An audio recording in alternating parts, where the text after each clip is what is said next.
Hi, I'm Matt Salmon, former U.S. Congressman and current president of the Electronic Cigarette Association. During my life, I've had a great deal of thought about the topic of smoking. I don't smoke myself, and I believe that people have the right to smoke. But I've watched a family member smoke lifelong and watched him struggle with quitting and ultimately watched the resulting emphysema and cancer. Our country has reduced the incidence of tobacco smoking from 45% of adults in 1965 to 21% today through legislation, education, and marketing restrictions.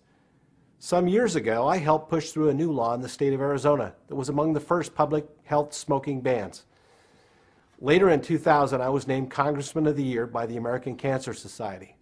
Despite gallant efforts by many good organizations and people, including some of my own, the reality is a lot of people, 45.8 million in the U.S. to be exact, still smoke tobacco.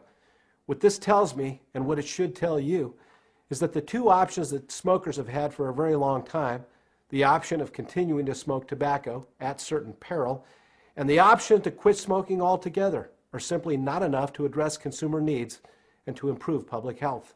To that end, for the past few years, I've followed a revolutionary new idea called electronic cigarettes. A board-certified physician named Dr. David Baron, who has been the chief of staff at the UCLA Medical Center, says that he has never seen a product, ever, that stands to save as many lives as electronic cigarettes. If you haven't seen an electronic cigarette before, here's what one looks like. It is battery-powered and looks like a cigarette. Hundreds of thousands of people around the country using them say they feel and taste like a cigarette too. Because they aren't ignited, electronic cigarettes don't produce secondhand smoke or lingering acrid odor. The vapor they emit contains only 20 ingredients, all of which are considered safe for human consumption, including nicotine. Whereas tobacco smoke contains 4,000 ingredients, including arsenic and carbon monoxide, and dozens of ingredients that cause cancer. In short, electronic cigarettes are a significantly better alternative to tobacco smoking. As Dr. Joel Nitzkin, a nationally recognized public health physician, says, on the basis of available research data, electronic cigarettes promise risk of illness and death well under 1% of the risk posed by tobacco cigarettes. Or, as David Sweanor, a global harm reduction expert, has said, anyone who thinks tobacco cigarettes are no more hazardous than electronic cigarettes should take a remedial course in basic sciences. You're sure to hear a great deal of buzz about electronic cigarettes. Some will be mistruths from abolitionists or from those whose perilous or ineffective products and market share will be jeopardized. Others will seek a safe harbor through the interpretation of law or the hand of regulation. I suppose competition in this form is to be expected. Whatever is said, remember this.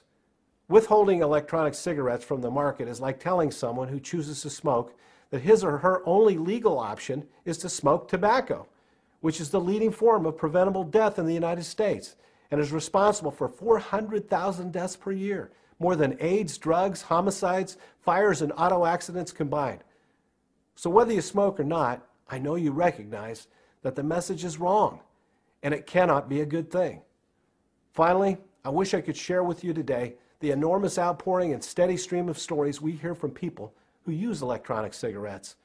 You would hear statements like, "Thank you. You saved my life. Where have you been all this time? I feel better than ever." Almost universally, these are the words of longtime middle-aged tobacco smokers who have not been able to or willing to quit, but who are feeling the ravages of tobacco smoking and who are seeking a better alternative. My job as the president of the Electronic Cigarette Association is to help establish the industry's standards of good practice. As our dynamic and budding industry works toward that goal, we realize that harm reduction approaches in public health, like electronic cigarettes, will be criticized for condoning activity some have spent careers trying to eliminate.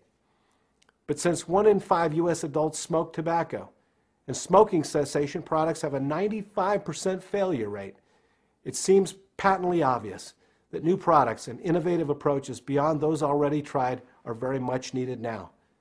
With that in mind, I hope you will join me and the many companies in good standing in our industry by thinking first of the needs of consumers over special interests, by putting public health ahead of stifling process, and by embracing the first true innovation in a centuries-old space.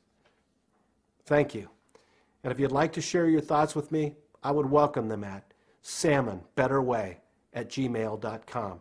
That's SALMONBETTERWAY @gmail.com. Thank you.